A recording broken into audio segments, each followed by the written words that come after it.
Welcome to news alerts. Telangana CM Revanth రెడ్డితో సినీ ప్రముఖులు భేటీ అయ్యారు. బంజారాహిల్స్ లోని పోలీస్ కమాండ్ కంట్రోల్ సెంటర్ లో ఎఫ్డీసీ చైర్మన్ దిల్ రాజు ఆధ్వర్యంలో సుమారు 50 మంది సీఎంతో సమావేశమయ్యారు.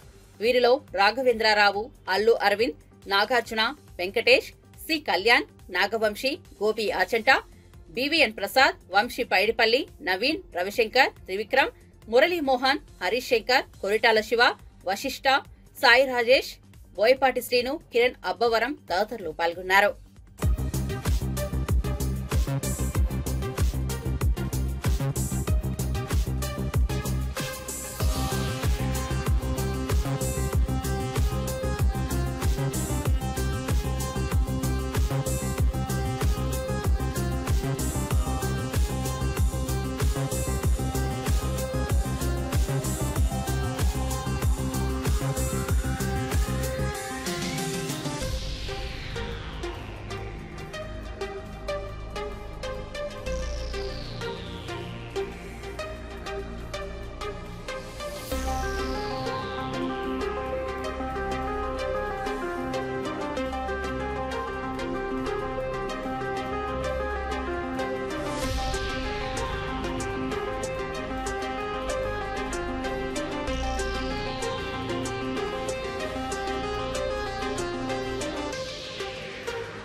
తెలంగాణ ముఖ్యమంత్రి రేవంత్ రెడ్డితో సమావేశం అనంతరం ఎఫ్డీసీ చైర్మన్ దిల్ రాజు మీడియాతో మాట్లాడారు.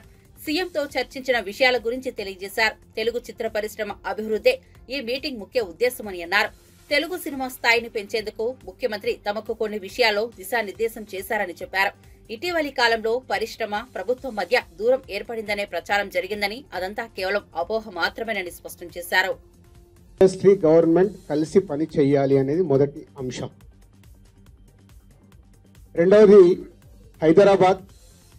ఈరోజు మనకు తెలుసు, హైదరాబాద్లో మన తెలుగు సినిమాలే కాకుండా అటు బాలీవుడ్ నుంచి కానీ, ఇటు తమిళ సినిమాలు, అటు కన్నడ సినిమాలు, అదర్ లాంగ్వేజ్, కేరళ, అన్ని షూటింగ్ జరుగుతున్నాయి. సో సీఎం గారి వ్యూ రెండో పాయింట్లో హైదరాబాద్లో ఇండియన్ సినిమాలే కాదు, ఇంటర్నేషనల్ హాలీవుడ్ సినిమాలు కూడా షూటింగ్లు జరగటానికి ఇండస్ట్రీ నుంచి మాకు సలహాలు ఇవ్వండి. ఆ రేంజ్లో హైదరాబాద్ సిటీని ఆ లెవెల్లో పెట్టి వాళ్ళకి కావాల్సిన హాలీవుడ్ వాళ్ళు వచ్చి షూటింగ్ చేసుకోవడానికి కావాల్సినవి కూడా మనం అరేంజ్మెంట్స్ ఏం చేస్తే వాళ్ళు వచ్చి హైదరాబాద్లో షూటింగ్లు చేసి హైదరాబాద్కి ఒక ప్రత్యేకత ఉండాలి సినిమా దానికని రెండో పాయింట్ చెప్పారు. దాని మీద మళ్ళీ మేము ఇండస్ట్రీలో కూర్చొని గవర్నమెంట్కి ఎఫ్డీసీ ద్వారా ఏమేం చేస్తే బాగుంటుంది అనేది చెప్పబోతున్నాం. సో ఆ విషయంలో కూడా ఇండస్ట్రీ, గవర్నమెంట్ రెండు హైదరాబాద్ని ఒక ఇంటర్నేషనల్ హబ్గా, సినిమా ఇండస్ట్రీకి ఒక ఇంటర్నేషనల్ హబ్గా క్రియేట్ చేయడానికి అడుగులు వేస్తాం. మూడోది, ఇండస్ట్రీ నుంచి ఇప్పుడు గవర్నమెంట్ ఏదైతే సొసైటీలో జరుగుతున్న ఈ డ్రగ్స్ కావచ్చు, గవర్నమెంట్కు సంబంధించిన కొన్ని ఏవైతే డెవలప్మెంట్స్ ఉన్నాయో, యూత్కి ఉపయోగపడేగా, సొసైటీకి ఉపయోగపడే ఏవైతే ఉన్నాయో అవన్నిట్లలో ఇండస్ట్రీ నుంచి పార్టిసిపేషన్ కావాలని చెప్పారు. తప్పకుండా హోల్ ఇండస్ట్రీ యాక్సెప్ట్ చేశాం. ఎందుకంటే గవర్నమెంట్ చేస్తున్న మంచి పనులకి, అలాగే ఈ డ్రగ్స్ విషయంలో కానీ ఈ విషయంలో ఇండస్ట్రీ నుంచి మా హీరోలు, డైరెక్టర్లు ఎవరైతే ప్రత్యేకంగా వాళ్ళ ద్వారా చెప్తే సొసైటీకి రీచ్ అవుతుందో ఆ కార్యక్రమం కూడా తీసుకురాబోతున్నాం. సీఎం గారు మెయిన్గా మాకు ఇండస్ట్రీ అండ్ గవర్నమెంట్ కలిసి పనిచేసేలాగా ఒక పాజిటివ్ నోట్, అంటే ఈ మధ్య మనం చూస్తున్నాం కొన్ని అన్ఎక్స్పెక్టెడ్ జరిగిన ఇన్సిడెంట్ల వల్ల ఇండస్ట్రీకి, గవర్నమెంట్కి చాలా గ్యాప్ ఉంది అనేది ఒక అపోహ క్రియేట్ అవుతుంది. సో ఎఫ్డీసీ చైర్మన్గా నేను ఛార్జ్ తీసుకొని 1 వీక్ అయింది. నేను యూఎస్ వెళ్ళి వచ్చిన తర్వాత ఇమీడియట్లీ సీఎం గారిని కలవడం, ఇమీడియట్లీ సీఎం గారు కూడా ఇండస్ట్రీతో మీటింగ్కి మాకు ఈరోజు అపాయింట్మెంట్ ఇవ్వడం. వరుస సెలవుల నేపథ్యంలో ప్రముఖ పుణ్యక్షేత్రం యాదాద్రి శ్రీ లక్ష్మీనరసింహస్వామి ఆలయానికి భక్తుల రద్దీ పెరిగింది. ఆలయ ప్రాంగణాలు, కొండపై మాడవీధులు భక్తులతో రద్దీగా మారాయి. 2 రోజులుగా స్వామివారి దర్శనానికి తమ కుటుంబ సభ్యులతో భక్తులు భారీగా తరలివస్తున్నారు. ముసురు వర్షం ప్రభావంతో కొండపై చలిగాలుల తీవ్రత పెరిగింది.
Bhiknoor police station sub inspector Sai Kumar, Bibipet police station constable Shruti సహకార సంఘంలో కంప్యూటర్ ఆపరేటర్ నిఖిల్ ఆత్మహత్య చేసుకోవడం కామారెడ్డి జిల్లాలో కలకలాన్ని లేపింది. సదాశివనగర్ మండలం అడ్లూర్, ఎల్లారెడ్డి, పెద్ద చెరువు నుంచి రెస్క్యూ బృందాలు ఎస్ఐ సాయి కుమార్ మృతదేహాన్ని వెలికితీశాయి. బుధవారం రాత్రి ఇదే చెరువు నుంచి కానిస్టేబుల్ శృతి, ఆపరేటర్ నిఖిల్ మృతదేహాలను బయటకు తీశారు. ఎస్ఐ సాయి కుమార్ తో పాటు మహిళా కానిస్టేబుల్ శృతి, ఆపరేటర్ నిఖిల్ అనే యువకుడు మధ్యాహ్నం ఒకేసారి అదృశ్యం కావడంతో జిల్లాలో హాట్ టాపిక్ అయితే అడ్లూర్, ఎల్లారెడ్డి చెరువు ఒడ్డున వారి వస్తువులు కనిపించడంతో పోలీసులు చెరువులో గాలింపు చేపట్టారు. అర్ధరాత్రి సమయానికి శృతి, నిఖిల్ మృతదేహాలు చెరువులో లభ్యమయ్యాయి. జిల్లా ఎస్పీ సింధు శర్మ ఆధ్వర్యంలో పోలీసులు ఎస్ఐ ఆచూకీ కోసం గాలింపు చర్యలు కొనసాగించగా గురువారం ఉదయం ఎస్ఐ సాయి కుమార్ మృతదేహం లభ్యమైంది. మనం ఎస్టాబ్లిష్ చేస్తాం. మనం పిఎంఈ తర్వాత డాక్టర్స్ ఒపీనియన్ అది తీసుకుని చెప్పడం జరిగింది. సెల్ ఫోన్లు వాళ్ళంటే ముగ్గురు కూడా సెల్ ఫోన్ దొరికాయండి. ఇప్పుడు ఎస్ఐ పాకెట్ లోనే ఆయన ఫోన్స్ ఉన్నాయి. ఉమెన్ పీసీవి ఆ వేరే పర్సన్ నిన్న మనకి ఇక్కడ చెరువు పక్కనే దొరకడం జరిగింది. ఒకటే దగ్గర ఉన్నాయండి. రాత్రి it is difficult to search. మనకి ఫైర్ డిపార్ట్మెంట్ వాళ్ళు చాలా హెల్ప్ చేశారు బాడీస్ అవి రికవర్ చేయడంలో. సిమిలర్లీ ఫిషరీస్ వాళ్ళు కూడా స్విమ్మర్స్ వాళ్ళని పెట్టి నైట్ అంతా సర్చ్ చేశాము. సో 3 ఒకటే దగ్గర అంటే very close vicinity they are found. అవి ఇప్పుడు అన్ని it is too early to say anything. మనం ఫ్యామిలీ మెంబర్స్ వాళ్ళ ఇది తీసుకోవాలి, వాళ్ళ కంప్లైంట్ తీసుకోవాలి, పిఎంఈలో మన కాజ్ ఆఫ్ డెత్ అవి చూడాలి. దాని తర్వాత మనం కంక్లూజన్కి రావచ్చు. నిన్న ఆఫ్టర్నూన్ ఎర్లీ ఈవినింగ్ నుంచి ముగ్గురు కూడా లేరు అన్న ఇన్ఫర్మేషన్ ఉంది. సో వెతుకుతుంటే ఈవినింగ్ ఇక్కడికి వచ్చారు. ఇక్కడికి వచ్చిన తర్వాత నైట్ సర్చ్లో 2 బాడీస్ మనకి దొరికాయి. ఇప్పుడు మార్నింగ్ ఇంకొకటి. ముగ్గురు ఒకటే వెహికల్ వచ్చారు మేడం. ఎట్లా అవన్నీ కూడా now it is too early to tell. మనకి తర్వాత ఇన్వెస్టిగేషన్ చెప్పగలుగుతాం. ఇక్కడే ఉన్నారని ఎట్లా ట్రేస్ చేశారు మేడం? ఫోన్స్ అవన్నీ కాల్ చేసుకుంటూ ప్రయత్నం చేసుకుంటూ వచ్చారు. తెలంగాణ ఫిల్మ్ ఇండస్ట్రీని వదిలి సంక్రాంతిలోపు ఆంధ్రప్రదేశ్ కి వెళ్లాలని ప్రొఫెసర్ గాలి వినోద్ కుమార్ అభ్యర్థించారు. ఆంధ్రప్రదేశ్ ప్రభుత్వం మిమ్మల్ని రమ్మని ఆహ్వానించిందని, మీరు అక్కడికి ఎందుకు వెళ్లడం లేదని ప్రశ్నించారు. ఈ 10 సంవత్సరాల ఉమ్మడి రాజధాని ముగిసింది. ఇక ఇక్కడ మీకు ఎలాంటి హక్కులు ఉండాలా అని పేర్కొన్నారు. 85% వాటా మాకు రావాలి, మీకు 15% ఇస్తాం. మీ స్టూడియోలు ఆంధ్రాలో పెట్టుకోండి, తెలంగాణ ప్రభుత్వానికి ఇవ్వండి అని ఆయన అన్నారు. ఆంధ్ర సినిమా ఇండస్ట్రీ వైజాగ్ తరలి వెళ్లేదాకా ఉస్మానియా విద్యార్థులు ఎట్లయితే చేశారో అట్లాంటిది మొత్తం యావత్ తెలంగాణ విద్యార్థులు అందరూ చేస్తారు. పిలిపిస్తాం, మేమే పిలిపిస్తాం. ఓ ప్రొఫెసర్ గా, తెలంగాణ ఉద్యమకారునిగా మేమే పిలిపిస్తాం. మీరు వైజాగ్ మీ మొత్తం తట్టాబుట్ట చదువుకొని ఇప్పుడు సంక్రాంతి రాబోతున్నారు. మీరు తట్టాబుట్ట చదువుకొని వెళ్ళి అక్కడే సెటిల్ కావాలి. అంతేగాని ఇంకా దోపిడీ చేయడానికి మీకు అధికారం లేదు, లాజికల్ గా లీగల్ గా.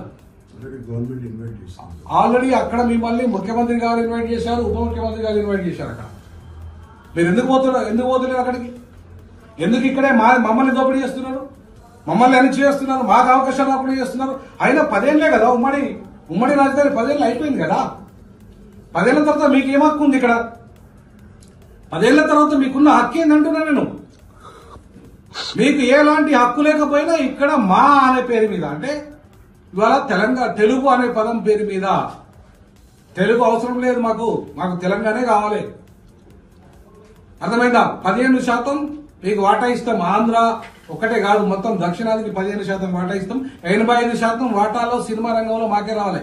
అది సినిమా హీరోల నిర్మాతల, లేకపోతే ఇంకా ఏది చిన్న కార్మికుల నుండి మొదలుకుంటే 24 క్రాఫ్ట్స్ 85% వాటా మాకే ఉండాలి.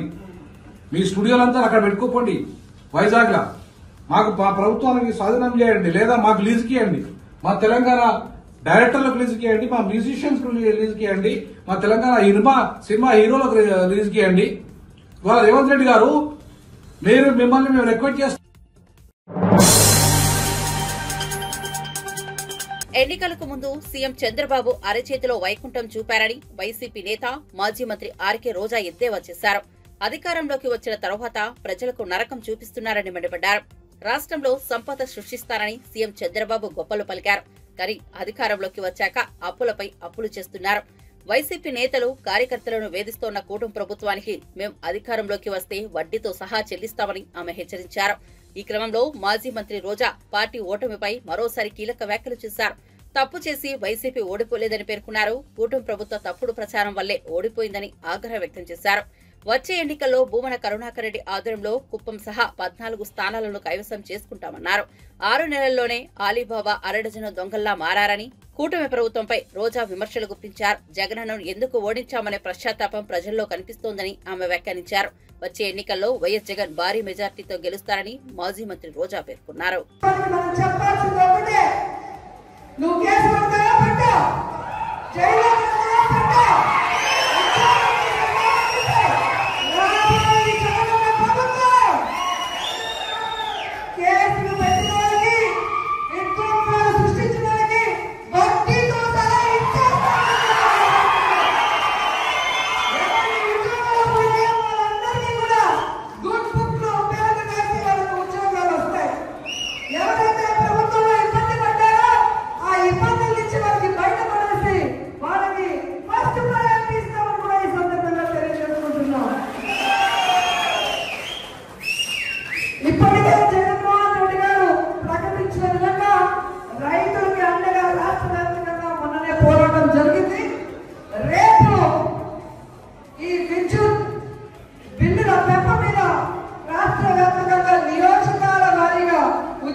బీఆర్ఎస్ నేత ఎర్రోల శ్రీనివాస్ ను మాసబ్ ట్యాంక్ పోలీసులు అదుపులోకి తీసుకున్నారు. గతంలో ఆయనపై పోలీసుల విధుల అడ్డంకితపై బంజారాహిల్స్ లో కేసు నమోదైంది. ఈ కేసు విచారణకు రావాలని నోటీసులు ఇచ్చేందుకు పోలీసులు వెస్ట్ మారేడుపల్లిలోని శ్రీనివాస్ నివాసానికి వెళ్లారు. కానీ ఆయన తలుపులు తెరవలేదు. శ్రీనివాస్ ఇంటికి పోలీసులు వచ్చారనే విషయం తెలుసుకున్న బీఆర్ఎస్ కార్యకర్తలు భారీగా ఆయన ఇంటికి చేరుకున్నారు. అనంతరం వారు పోలీసులతో వాగ్వాదానికి దిగారు. దాంతో శ్రీనివాస్ ను పోలీసులు అదుపులోకి తీసుకున్నారు. కాగా పోలీసుల విధులు అడ్డగింతపై బీఆర్ఎస్ ఎమ్మెల్యే పాడి కౌశిక్ రెడ్డి, ఎర్రోల శ్రీనివాస్ తో పాటు మరికొంతమందిపై గతంలో కేసు నమోదైంది. ఈ కేసును మాసబ్ ట్యాంక్ ఇన్స్పెక్టర్ దర్యాప్తు చేస్తున్నారు.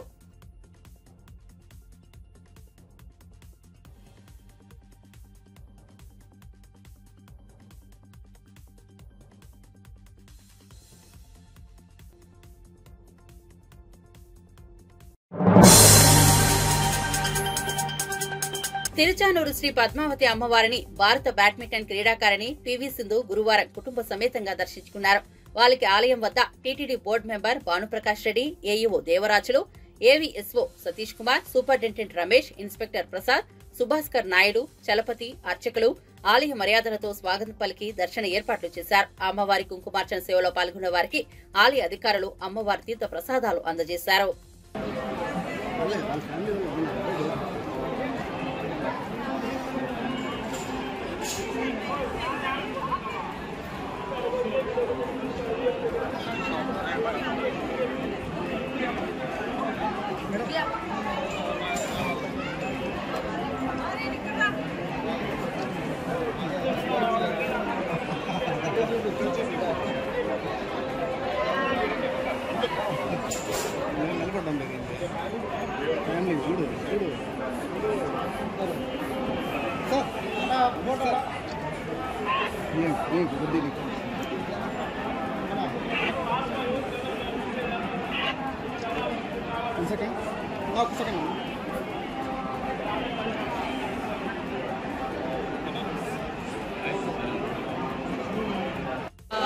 తిరుపతి రావడం జరిగిందండి. అలాగే ఇప్పుడే వచ్చాను కాబట్టి పద్మావతమ్మ టెంపుల్కి వచ్చాను.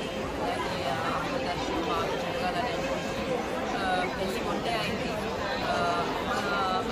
బ్లెస్సింగ్స్ ఉండాలని నేను కోరుకుంటున్నాను. Every year వస్తుంటాము. సో ఈసారి మా హస్బెండ్తో వచ్చాను. సో ఆశించిన ఎప్పుడు ఉండాలని నేను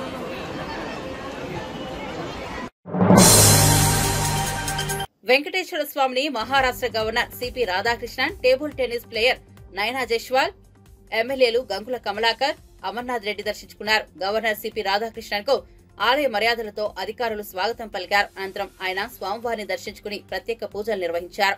ఇటీవల జరిగిన మహారాష్ట్ర ఎన్నికలు ఎటువంటి ఘర్షణ లేకుండా శాంతియుతంగా, నిజాయితీగా జరగాయని శ్రీవారి గతంలో కోరుకున్నట్లు గవర్నర్ తెలిపారు. ఎన్నికలు ప్రశాంతంగా జరగడంతో స్వామివారిని దర్శించుకునేందుకు వచ్చినట్లు ఆయన చెప్పారు.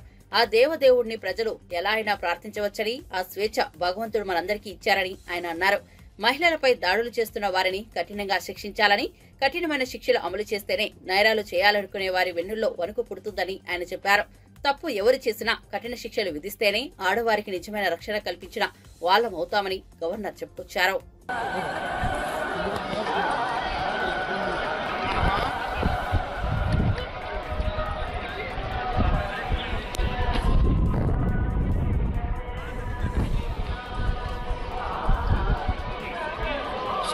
సరే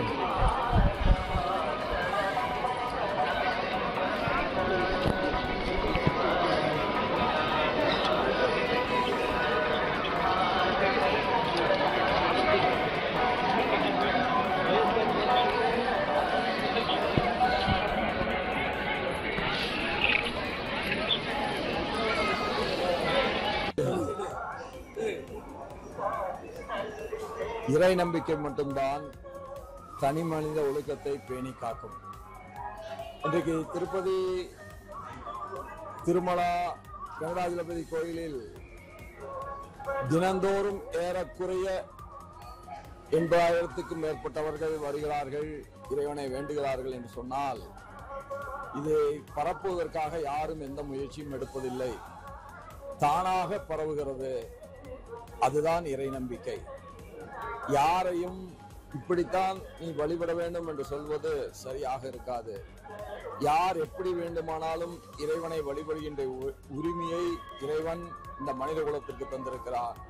அது பேணி காக்கப்பட வேண்டும். அப்படி பேணி காக்கப்படுகின்ற இடங்களில் மகத்தான இடமாக நம்முடைய திருப்பதி வெங்கடாஜலபதி திருத்தலம் அமைந்திருக்கிறது. இன்றைக்கு இங்கே இறைவனை வேண்டியது மகாராஷ்டிரா தேர்தல் அமைதியாகவும் வன்முறையற்றதாகவும் நேர்மையானதாகவும் எல்லோருக்கும் பொதுவானதாகவும் அமைய வேண்டும் என்கின்ற வேண்டுதலுக்கு இன்றைய என்னுடைய பிரார்த்தனை நிறைவேற்றுவதற்காக இன்றைக்கு இங்கே வந்தேன். வெற்றிகரமாக இறைவனை வழிபட்டு அந்த மகாராஷ்டிரா மக்களும் இந்திய பெருமக்களும் தமிழகத்து மக்களும் வாழ்வில் எல்லா வளங்களையும் பெற வேண்டும் என்று வேண்டி இறைவனை வேண்டி இன்றைக்கு மீண்டும் மும்பை திரும்புகிறேன்.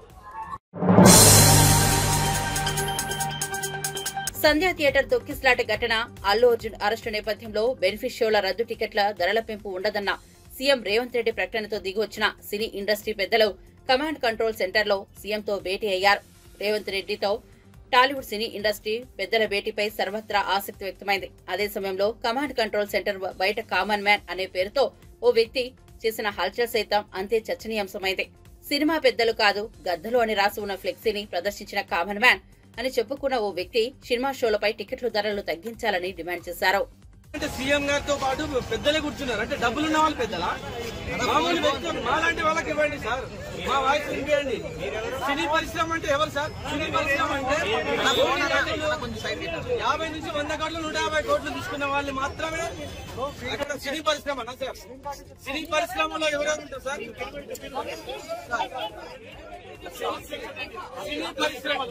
సినీ పరిశ్రమ ఎవరు సార్?